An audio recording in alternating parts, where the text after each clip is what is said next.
Hello, everybody, and welcome to Forever Motorsports. Apologies for being a bit late. Turns out it's the end of the month, it's payday, and everyone's forgotten how to drive. So stuck in a little bit of traffic and then a couple of technical issues just to make things a little bit interesting on a Friday night. But we are live, and the good news is that there's no traffic on track with FP2 in the main event for me in the Formula One Canada, the Monaco Grand Prix. This is the second practice session of the weekend. It is a Friday evening, and I think this is Max Verstappen riding on board with, or Sergio Perez. I don't know what's quite going on there, but anyway, we are into FP2. And the Ferraris, once again, let's not get too excited, seem to be top of the leaderboard.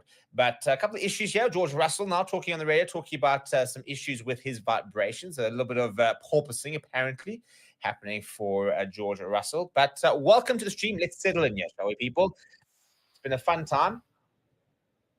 Today, we had a very interesting first practice session, and we're already seeing much faster lap times, as probably expected, early on in this second practice. As I mentioned in the first practice, the qualifying time last year, or the quali 3 for Max Verstappen, was at about that 1:11.3 mark, and we're sitting at the 1:12.2 so far from Charles Leclerc, who currently leads the top of the leaderboard. A very interesting leaderboard, which features Lewis Hamilton in second, Fernando Alonso in third, Lando Norris at fourth, Max Verstappen at fifth. Then you've got George Russell and Charles Leclerc just going even faster, by the way, threatening to break that 1:12 barrier.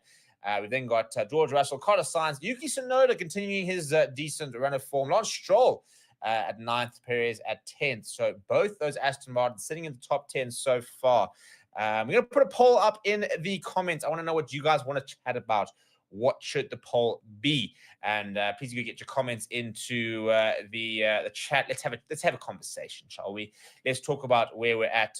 Gasly, by the way, who had a terrible first practice, engine issues around the entire practice, barely got out there, is having a much better session. He's actually sitting at 18th. He didn't clock a single lap that was faster than anybody in the first practice. So a bit better for him so far in the second practice. But let's get the conversation going. So I'm seeing some of the comments that quickly saying, Lucy's saying, I know it's an iconic track, but I just can't seem to like Monaco. Maybe a bit controversial, but meh. Old man who's saying F1 has outgrown Monaco. There's always talk of maybe not racing there, but it has the history. I think that's the main thing. It does have the history. You know, like as a fan, for example, and especially the new fans maybe who are interesting. Verstappen also talking about some porpoising there, by the way. Apparently jumping around. Lewis Hamilton, meanwhile, setting a fastest first sector. Maybe for the newer fans who just enjoy the racing aspect, overtaking, the competitiveness. This is not their favorite track because there have been issues with Monaco being very narrow street circuit, very wide cars these days. Not a track that lends itself to a lot of racing, wheel-to-wheel racing. But it's iconic, isn't it? It's, you ask every single driver, what is the one race you want to win? What is the circuit you want to win? Where do you want to have a good weekend? And they will all, 20 over 20, say Monaco. This is the most famous Grand Prix. This has got, we use the term football heritage. This is Formula One heritage, is what Monaco is. So we've got to embrace it. We've got to embrace it and just, cross our fingers and hope that we're in for a good race weekend. Because there's nothing else for it, really. It's an iconic race. It's maybe not always the most entertaining race, but it's about the weekend. It's about the experience, isn't it? I mean, surely if I gave you all the money in the world, I love the replays of how close these cars, in particular the circuit, get to the barriers and stuff like that is mental. But even as a fan, I think if I were to give you a carte blanche budget and say, go to one Formula One, it has to be Monaco, doesn't it? For me, it has to be Monaco. This is the Formula One that, the location, the atmosphere, the history, the circuit. There's so much to it. Yes, for example, like last year, the Las Vegas Grand Prix ended up promising and delivering the best Grand Prix from maybe not an entertainment point of view with regards to a close race, an interesting race, lots of overtaking. It produced a lot of drama. but it just doesn't have the history, doesn't it? So I suppose, if you're a purist, this is your Grand Prix. If you're a new fan that just enjoys the racing, maybe not your favorite. But at the end of the day, this is where we are for the weekend, and having a look at those super yachts busy watching on. And an interesting, as I said, top 10 there. The Aston Martins have had a better start to the session so far. Sergio Perez still remains quite far down the leaderboard, sitting there at 12th. The Haas's having a slow start, as well as Danny Rick, who I think it was actually the first season of Drive to Survive, won this Grand Prix, and it was an iconic win for him. It was a time where he was talking about his future. He didn't feel like he was being backed as a driver. They thought that they were putting all the money, all the time, all the effort into Max Verstappen, for example, and he felt he had to prove himself, and he went and won this Grand Prix. And there's an iconic photo of him diving into the pool, or falling into the pool, with his arms out. So this is a Grand Prix. It's got a lot of history for Danny Rick, but he's not had a good start to the weekend. And I suppose maybe the good thing is, I suppose you can only get better from here. But not been a good first two sessions so far from Danny Rick, with Yuki Tsunoda already looking substantially faster than his teammate. But the good news, by the way, is we are below the 1 minute 12 second mark. Leclerc going 1:11.573 on a set of mediums as well. So that qualifying winning time last year of 1:11.3, I reckon, is under threat. I reckon you'll probably have to be faster than that to take pole on tomorrow, I suppose. This time tomorrow, in fact, it's actually even earlier. This time tomorrow, we'll actually know the pole. Because the qualifying starts at 4 o'clock, always an hour earlier on the Saturday than they are on the Sunday. So make sure you remember that, so that you don't think it's starting and then miss it by an hour, because, well, there'll be a bit of a rookie error. So this is me reminding you not to do it. But let's settle in. I'm trying to think of a good poll, and if you guys have any suggestions, then that would be highly appreciated with regards to a decent poll to have.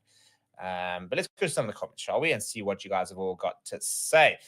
Bob's gone back to study for his exams. Hello, Larry from Cape Town. I hope you're well. JP saying, I'm wondering if this is a tactic by Red Bull to lure us into thinking they aren't quick, only to then dash our hopes in quali.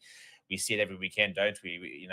Maybe Red Bulls are struggling. To be fair, I think in Imola, they were genuinely struggling. I mean, they spun out. They almost had accidents. That was more than just not letting on how good they are. But genuinely, we often don't see a lot from the Red Bulls in the practice sessions, and then qualifying, bang, they hit it. Buck saying Mercedes is turning their engines 100%. Yeah, Mercedes are looking fast, which is good to see. Russell maybe not so much this session, but Hamilton looking very good early on here. Yanni's saying, hello everyone, nice to see you here at the Max Show. Well, the practice isn't the Max Show just yet. He is third fastest, so still there and thereabout, but not quite, hitting track record or anything like that just yet. But we are only just over 20 minutes into the session, so plenty of time. The cars have been out for about 20 odd minutes now. They'll come in now, get a bit of tweaks, and they'll then go out and get some more information, and we'll start to gather exactly where we are for the weekend. But as I said, I imagine that 1:11.3 will probably be threatened. So Charles Leclerc so far, the fastest in the weekend, in fact, with that at 1:11.573, 0.2 of a second off that qualifying pace last year. And he's done that on a set of medium. So we will probably go faster, which is kind of what you expect every year. The track records and the track times tend to come down as the cars get faster. But unfortunately, I think a lot of people, and the issue they have with Monaco is that the cars are not only getting faster, but they're getting bigger. In terms of wider, in terms of how much literal car there is, which is maybe why this Monaco Grand Prix has fallen off a little bit, because it's just so difficult to overtake in such a narrow circuit with such big cars. But we'll have to wait and see. They've got to make big decisions, don't they, with regards to the biggest calendar ever. This is the longest Formula One season we will ever have. And the question is it quality? Is it quantity over quality, or is it quantity and quality? So that's kind of what we got to decide. And it's an interesting discussion to have with regards to how do you get it right? Because we want to have as much Formula One as we want to. And obviously, from a commercial point of view, they're always going to chase the revenue and make sure they're getting as much as many races as possible because you make as much money. But you don't want to compromise the product in trying to chase the revenue. And that's, I think, where they're kind of sitting at now, where it's the longest season, but, there's certain races where they feel maybe they're not getting quite the product they want. And there are other races they want to add. So, for example, as a South African fan, I want to see us back at Kalami. I want to go to a race. I want to watch a bit of Formula One. When do I get to watch some Formula One? And the problem is now, if you want to add another race to the calendar, what drops away? Because there's no more space in the calendar to keep adding races. And people have actually even gone as far as saying, well, drop Monaco. It's a race where a lot doesn't happen. It's a boring race, not so much a track, but a boring race because there's not a lot of overtaking. And people are sort of getting less nostalgic about the history because I think we've got a generation of Formula One fans due to Drive to Survive, which are very new to the sport, that 10 years ago weren't watching the sport. So it's an interesting because it's not like, football, for example, there's the concept of legacy fans. I don't think there's as many legacy fans as a proportion in Formula One compared to football. So it's an interesting conversation. But going back to the practice with just over half an hour to go, Hamilton is faster than George Russell, substantially faster at the moment.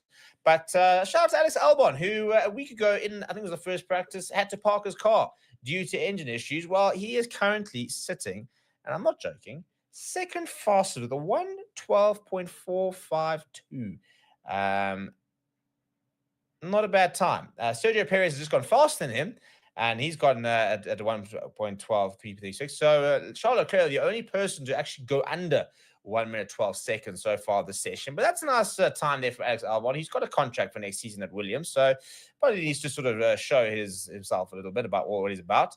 But decent. And unfortunately, it's bad reading if you are a Danny Ricciardo fan because he currently sits dead last on the session times. So, yeah, not been a good time for him and needs to show more, does Danny Rick.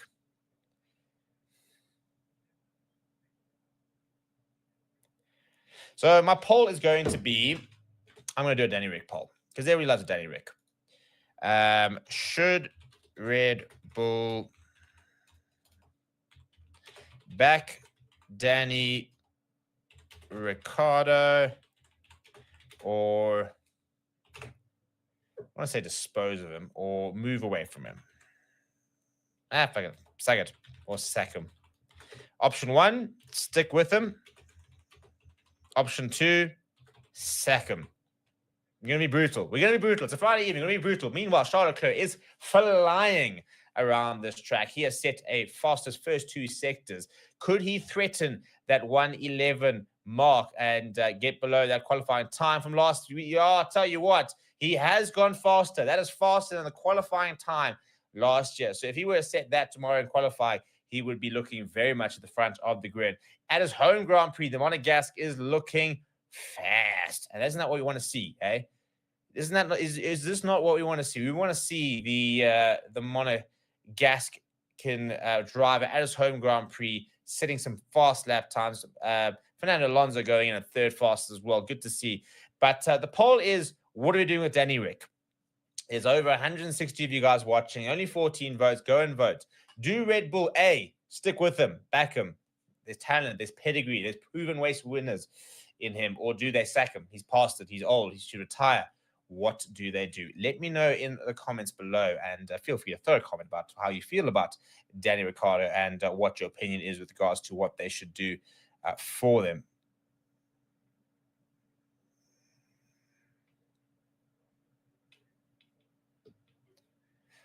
So riding on board here with Sergio Perez, and let's see what's happening here. Not sure there's an incident. Looking at turn 3 here. Cheap as me, yeah. I think it's talking about the bouncing. A lot of the drivers complaining about the bouncing. We've had Max complaining about it. I think it was George Russell's complaining about it. So the porpoising, as they call it, seems to be pretty bad so far here. It looks like you're watching Fernando Alonso going around. James Vowles, the Williams team principal, is on the mic this weekend, but unfortunately can't hear what he has to say at the moment. So we'll try and relay that back a little bit later. But there we go. Max Verstappen, by the way, has decided he wants to get in the action. He becomes the second driver of the session to go under that 1:12 mark. And Lance Stroll has decided, well, you know what? I can't be completely outdone by Fernando Alonso. I've got to start throwing myself in there as well. He comes in there with a decent time as well. Lucy's saying the Ferraris are showing promise, maybe a little bit too much promise. Maybe it's starting to, is it selling me dreams? Am I ready to get my heart broken? These are the questions. Not sure I am. We've got a McLaren who is stationary in the pits.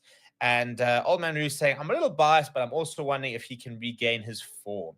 Well, this is the thing. You talk about form is temporary, class is permanent. And Daniel Ricciardo is a race winner. He's won this race. And he believes he can contend for championships. He believes he's that good. So, to not have him in Formula One at all seems bizarre, but he's not young. And you've got to start making big decisions, don't you? Formula One is becoming very much a young man's game. And then you've got Alonso who comes in at 40 years old and says, no, not quite. So it's an interesting decision at the moment. And I'll mention the fact that Max is into the 111s. And I am a Tifosi, into the Formula. I'm ready to get my heart broken by Ferrari. Schumi and Barrichello, they all be dreams. I grew up, my dad was a McLaren fan. Myself and brother decided to go Mercedes, go Ferrari. You got to go Ferrari. The red shirt, the horse, the Schumacher, the dominance. A little bit like supporting Man United. I was sold dreams in my youth, and I am now paying for those decisions that I made as an uninformed youngster, because now I've got to watch the struggles of Ferrari. And again, I don't want to I'm ready to get my heart broken again. I'm ready to think that Charles Leclerc is going to come to good, and just for him to probably go and crash in like the third lap. Yanni's saying, if I was Red Bull, I wouldn't have taken Ricciardo after he left Red Bull, and he's also not the driver he used to be either. And then Lucy's saying, Daniel seems to have lost his sparkle a little. I know he felt discarded and lost his way a little, but I do feel sorry for him. Yeah, I think he just felt very undervalued by Red Bull. Made that move to Renault, for example, and said, I can move. I don't need you at the end of the day. And I think he thought he was going to be in a quicker car. I thought he thought he was going to still be able to compete, and that just was never the case since he left Red Bull. And now he's made his way back. Verstappen saying that he hit the wall, the effing wall, I believe is what the director transcript was. Let's have a look at where he hits the wall. Goes around slightly wide, and then coming through turn 7 there. Trying to see where. Oh, yeah, there he skids out a little bit. Where does he touch here? Yeah, just touched it slightly there at turn 7. Almost skids out just before the tunnel. So I think he's back in the pits now to have a look. Yep, they are going to reel him back in to see if there's any damage. Currently sitting third fastest with a Fernando Alonso going below that 112 threshold as well. So we've got 4 cars. Lando Norris has also joined that group. Lance Stroll getting faster than Perez, but not going under that 112 mark just yet. So it's a lot quicker this session, as they usually are. First of all, obviously fuel levels a bit different. Also trying to getting a little bit closer to what the race setups are going to be.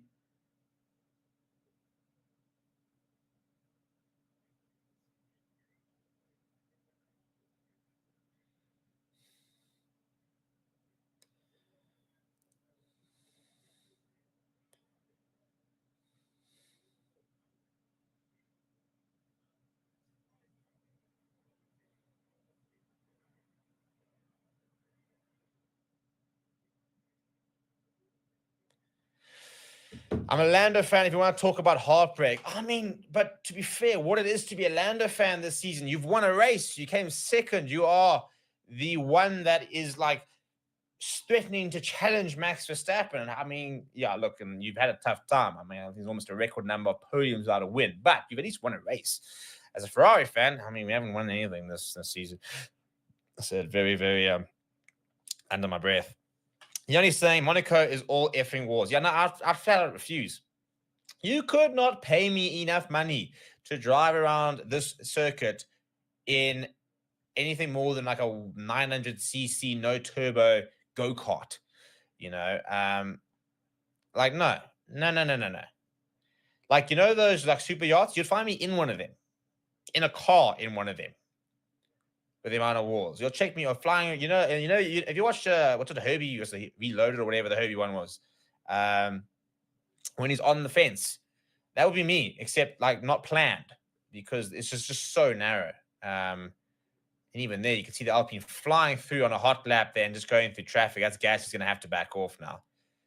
He'll be frustrated, but at the end of the day, that's just poor track management. He's driven into 3 cars and around corners, so you're never going to be able to get a hot lap when around that kind of traffic. You have to try again, unfortunately. As we said, Miami was a dream. Old Man Roos saying Lando is rising. Still haven't seen his best. He's really made Max sweat last race. Well, that's the thing. I'm not saying to everybody that, someone needs to dethrone Max, but make him work for the championship. You can't just get into a car, drive 60 laps at, this is cool and cool. You've just, boom, won the championship. It's too easy for him. You've got to make him work for it.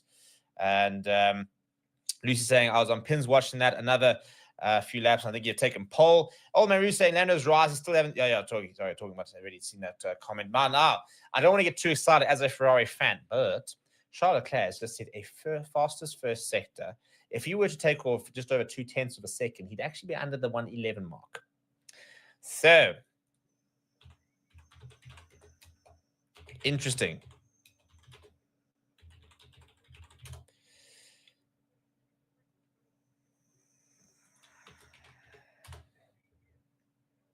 The official record, by the way, for Monaco is a 1:12.909. These are obviously having to be during the race. So we're well under lap record with regards to during the race conditions. That was set, by the way, by Lewis Hamilton back in 2021. Given the sort of speeds we're seeing, the times we're seeing now, could be under threat this weekend because we're seeing a lot of teams comfortably getting under the 1:12. Lonzo saying, Sainz wanted to have a 3-minute gap in Monaco. So having a bit of a go at the Ferraris there is the veteran Aston Martin driver. But Charles Leclerc looking red hot. I don't want to get my hopes up, but looking red hot. Carlos Sainz a little bit further back. Daniel Ricciardo now faster than Yuki Tsunoda, so a little bit for him to celebrate. Carlos Sainz moving up, and the Williams and the Kick Saubers well at the bottom. The Haas is ahead of both of the RBs. Albon sitting in the top 10, but Logan Sargent well behind him. Oscar Piastri also pretty far behind Norris, but the two Mercedes a little bit slower with regards to than they were in the first session, but positives there from him. And Sergio Perez has managed to get himself in that top 10. We've got just under 25 minutes left of the session remaining. Busy riding on board with Lewis Hamilton. In each of these will be his final race in the Mercedes in this particular car when he makes his move to Ferrari.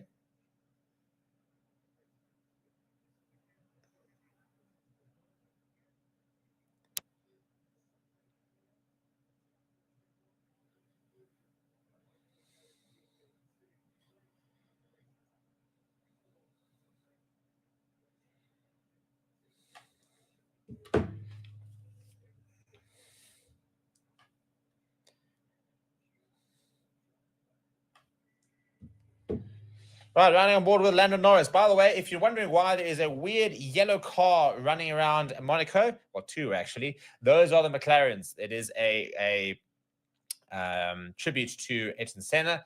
The McLaren's running a yellow livery for this weekend, which is, and you can see there Lando Norris locking up a little bit, and he'll have to have another go at that lap. But 23 minutes left. Looking at Fernando Alonso, who's 0.4 of a second behind Charles Leclerc. He's got a decent Hamilton, by the way, up into second fastest. So we have now got 6 drivers who have gone below that 1:12 mark so far. So we're looking like some decent times. Very interested to see what we see in qualifying tomorrow, whether we might start threatening that 1:11 mark.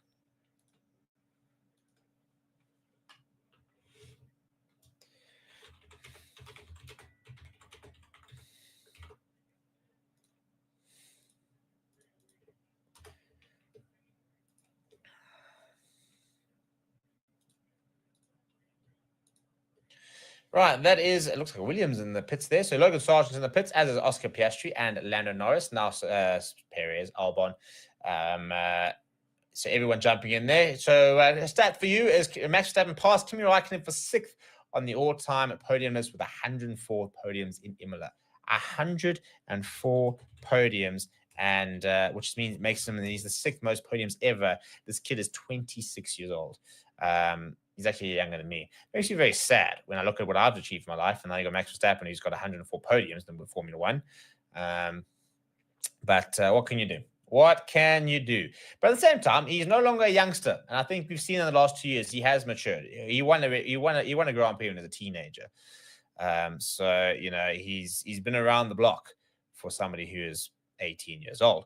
But yeah, we've definitely seen the maturity of him in the last few years. He's no longer sort of the petulant, overly aggressive driver who's so desperate when he'll do anything. He now understands his car, he understands himself, and he doesn't overdo it. And he's just become a bit of a Rolls Royce type driver, really. He just goes out, he does his business, taking no risks, nothing unnecessary, bringing back the points, bringing back the results, and it's become metronomic, which is maybe a boring way to describe, but a very apt way of describing it, just in terms of how easy it is for them. He just goes out there and does his thing. He's not having to push to his limits. He's in a great car. He is probably the best driver on the grid, and it's far, far too easy for him. I'm busy looking at Christian Horner. The question is, will he be around in a year's time? Still a lot of uncertainty. A lot of the stories have sort of faded off a little bit, but potentially a lot of internal disputes. Adrian Newey leaving the team, going to Ferrari, which I'm very excited about. So apparently not all well at Red Bull, and I'll be very interested to see what happens moving forward. With Newey leaving, talks about Christian Horner, even talks about Max Verstappen potentially making a move and trying to push a move towards maybe like a Mercedes, for example. I don't think you did. Why would you? Unless you feel like it's about to jump ship. If you feel like you're in a sinking ship that is Red Bull, then maybe you do move and try something else. Old Man is saying Oscar is a star and McLaren seem to have their act together. Red Bull are self-destructing. They may not be the hot ticket in the future. Mercedes taking a long time to be competitive again. Well, exactly that. Is Red Bull a sinking ship? Is McLaren set to move back into the epic eras? McLaren, I mean, they've that again, Formula One heritage. Always been a constant. 1985. They've been around for years and years and years and years, and it'd be so good to see them at the top of the leaderboard and contending for championships. So very, very, very cool to see that they are fast and that they've got good drivers. I think that's also obviously a very important part, that they've got a race winner now in Lando Norris, Oscar Piastri, very, very talented driver. So they've got a great driver lineup. It looks like they've got a decent car as well. And the question is, how much can they compete, and what can they do in the years to come if Formula One and the regulations do start to impede on the likes of a Red Bull? Can McLaren step up and be the dominant force? Is that a genuine contenders? I mean, you think about Ayrton Senna, the 3 championships he won, Niki Lauda in the McLaren 84, James Hunt, Lewis Hamilton obviously also drove. So Mika Häkkinen, I mean, they're Formula One heritage.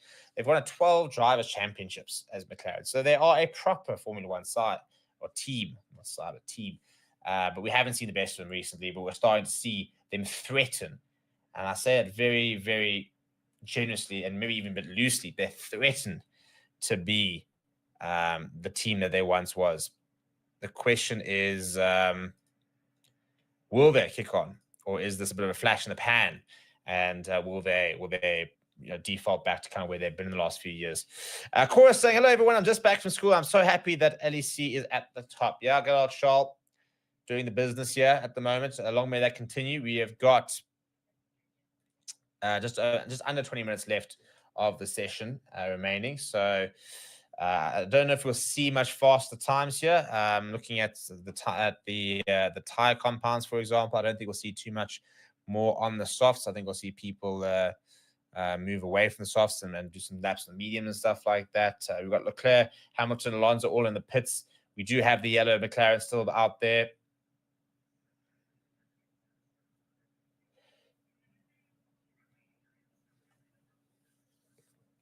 Ocon going back above Gasly. He was quite high up at one stage, was as Ocon. Not been a great time. But I'll tell you who's been impressed me the most so far this session, and that's probably Alex Albon. So Esteban Ocon and Gasly sitting at 16, 17. The kickstart was 19, 20. You kind of usually see those teams at the bottom of the leaderboard alongside the Haas and the Visa Cash App Red Bull. But once again, Yuki Tsunoda well ahead of Danny Rick, and also once again, you've got Alex Albon, who is at the moment very much just outclassing Logan Sargent. So it's been an interesting session. So race control, Tsunoda Verstappen incident impeding has been noted. Well, that's not going to go down well at Red Bull head office, with I mean, they are technically, they're not teammates, but they are teammates, same sort of factory, both Red Bull under the Red Bull Racing name there. So having a look at Lance Stroll, on board with him.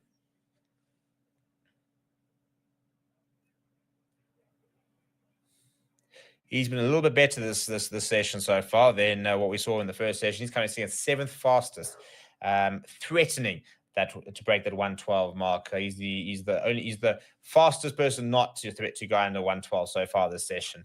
Leclerc, I don't think we'll get much lower than that 111.278. We've got 15 minutes left. I don't think we'll see a time faster than that.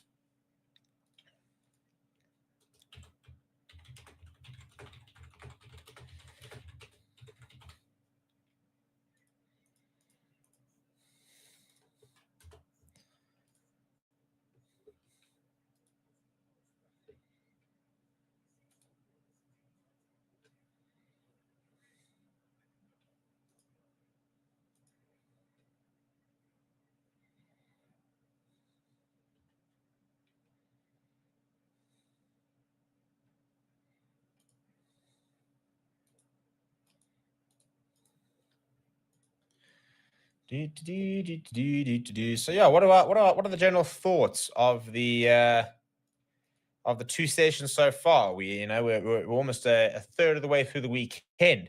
One more practice session tomorrow, and then we are into qualifying on Saturday afternoon. And I think we're in for a very interesting qualifying, to be honest. Looking at onboard show of Alex Albon, a green first sector, yellow second sector. Will probably coming on. Might improve on his his time of 1:12.554. Let's see if he can get through and a bit faster than that. That's more basically on the dot, isn't it? I think it's a little better than it is from Ocon. Yeah, we are looking at the Yuki Tsunoda Max Verstappen incident.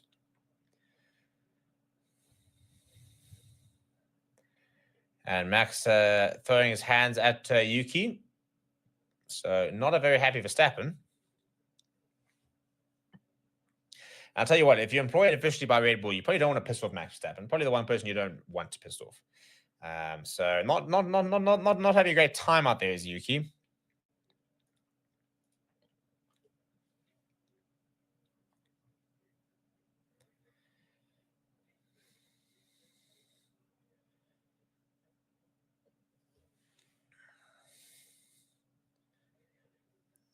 Right, now we're riding on board with Alexander Albon. No further investigation. So apparently it wasn't that deep. So apparently Max Verstappen needs to chill. Yuki Tsunoda wasn't as at fault as Max might have thought. So no further investigation with just over 30 minutes remaining on the clock there. Let's see what Albon can do. Because clinging on to that top 10 at the moment, just slightly faster than George Russell. Through the tunnel he goes.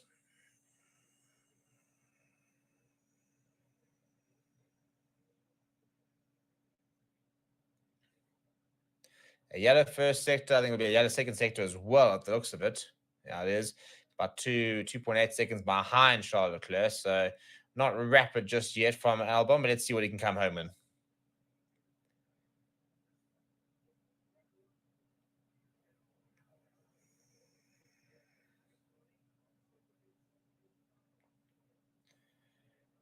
And yeah, nothing spectacular there. Well, good 4 seconds in behind that time there. So as you're imagining, the Williams not quite in the same pace. But I said, being in the top 10, he'll take that. Lewis Hamilton now will be very, very tough with the second fastest time so far.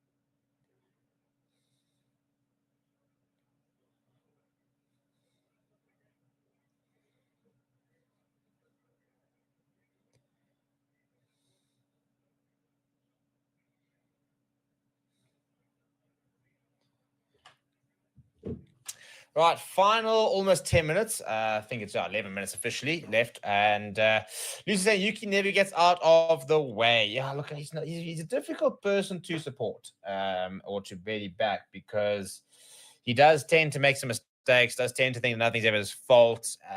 As I said, I often use the word petulant. Oh, my goodness, Charles Leclerc, what are you doing, mate? You're on gravel. Not gravel. You're on straight he went. He's currently sitting on paving. Not quite where you need to be. I just love the way that they just fling out the back window, did a little bit of a quickly 360 turn there, 180 really, and back on the track they go. So not a great moment there for Charles Leclerc, but he will survive. George Russell is currently 9 points ahead of his teammate Lewis Hamilton in the Drivers' Championship, looking to try and close on the gap. But Hamilton at the moment looking a bit faster than his teammate. System 87 saying he's cheering on Leclerc for his first Monaco victory. What a moment it would be if Charles Leclerc were to win his home Grand Prix.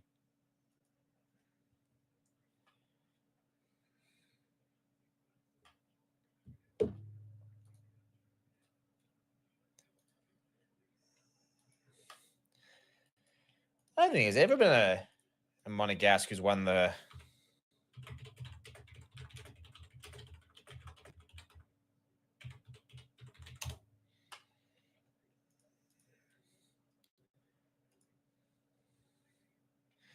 I lied like a flat fish. Yeah, Louis Chiron in 1931 was a Monegasque that won the Grand Prix. So, but yeah, it's an interesting one looking at it because they're saying that over the years, there's been many people who are Monegasque or Monaco residents that have won the Grand Prix. I mean, half the a lot of Formula One drivers live in Monaco and call Monaco their residence, but not a true Monegasque. In, like, for example, Charles Leclerc is at Monegasque and he is from Monaco. That is who he represents. It will be the Monegasque anthem that would play if he were to win the race. So since 31, so closing on 100 years. Over 90 years, 93 years, if we're being precise, since a Monegasque has won the Monaco Grand Prix. Pretty cool thing to be able to do, isn't it, if you're a Charles Leclerc?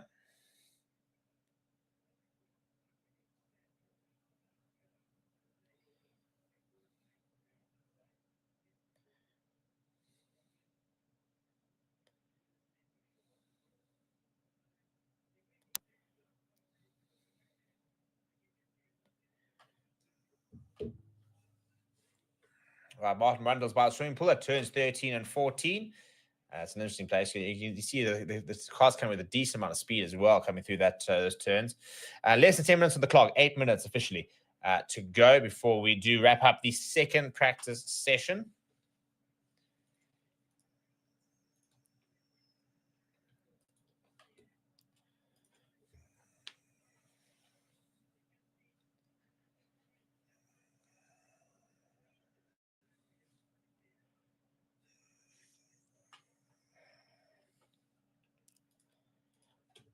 Right, so earlier on, I asked you guys to vote on Daniel Ricciardo, and there's only 61 votes. Let's even get up to 100 votes. I asked you, should Red Bull back him or should they sack him?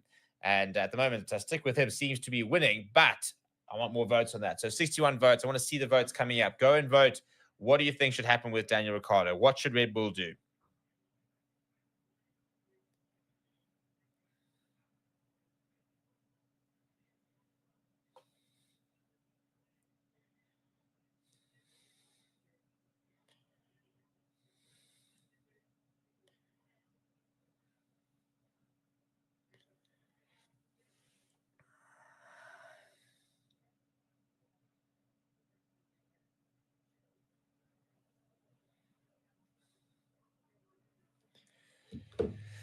Yeah, Pierre Gasly, he's had a better session, but still so far off the pace.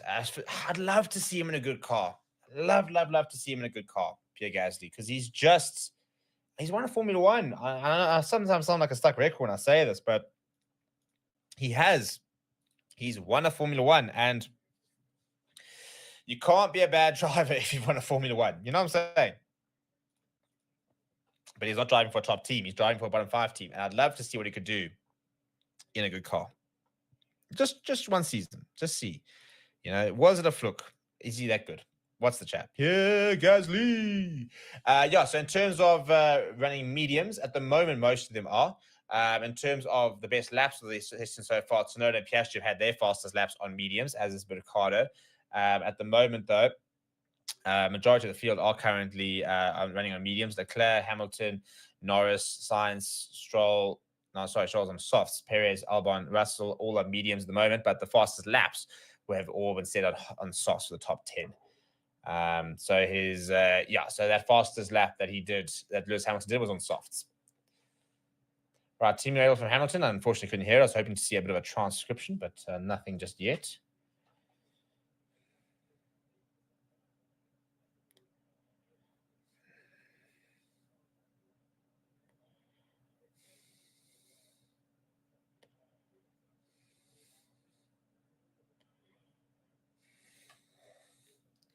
Right, just over 5 minutes left in the session. So I don't think we'll see much faster. So now the question is, where are we feeling with regards to qualifying? Keep voting on that poll, by the way. Let's see if we can get up to at least 80 votes. Another 12 votes would do. How are we feeling about quali? I tell you what, I fancy a Charles Leclerc pole in Monaco. The Monegasque, and there is Mick Schumacher in the pits. He is the reserve driver for Mercedes. Will he get a seat next season? I mean, with Hamilton leaving, there will be one open. Will he be backed, or will they look at trying to bring somebody in? I personally think they'll try and bring somebody in. As I said, a Gasly, for example. I think, why not? Why not look at bringing in Pierre Gasly, giving him a chance? He's a young driver who's won a Grand Prix. He's not in a car that can really compete. He's 28 years old, so make it a young driver, maybe being a bit generous. But he's just, I've always felt like he's somebody that deserved a chance,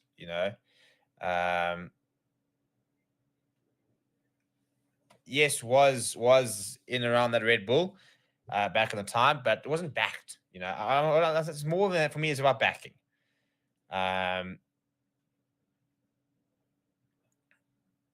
So in 2019, for example, and that's 5 years ago. You're still young at the time, had that opportunity with Red Bull. We went back to Toro Rosso, made his first podium, then the AlphaTauri, where he got his first win back in 2020, and then it kicked on since then. And I'd love to see him in a Mercedes, in a McLaren, for example, and be backed.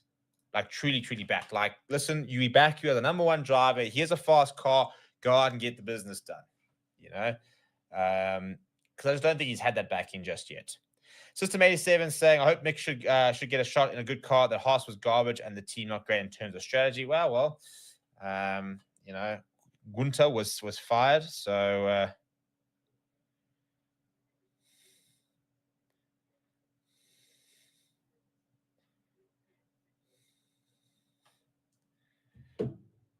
So, yeah, I still rate Gasly. I'm a big Gasly fan.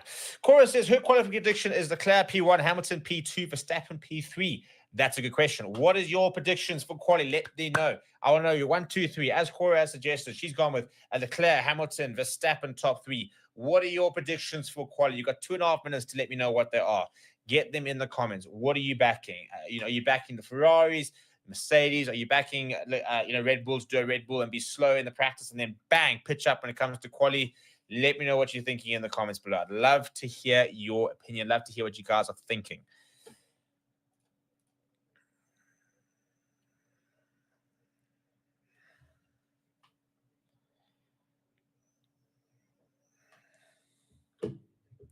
Into the final 2 minutes as the clock goes red. So you basically got time to do 2 more laps tops, really. So Hamilton at the moment was the fastest in the first practice. He's the second fastest in this practice. So he's had the pace throughout the weekend. Is this genuine pace, or is this just a bit of a launch, as I'd say? Is this a tease? Are we then going to be, are we setting ourselves up for disappointment, thinking that Hamilton's going to be competitive only for them to just not quite be there? System 87 has gone with Leclerc, Verstappen, Alonso top 3, and Lucy's gone with the same selection but slightly different. Reckons Verstappen's going to come up. No, sorry, she's got Norris. I lie.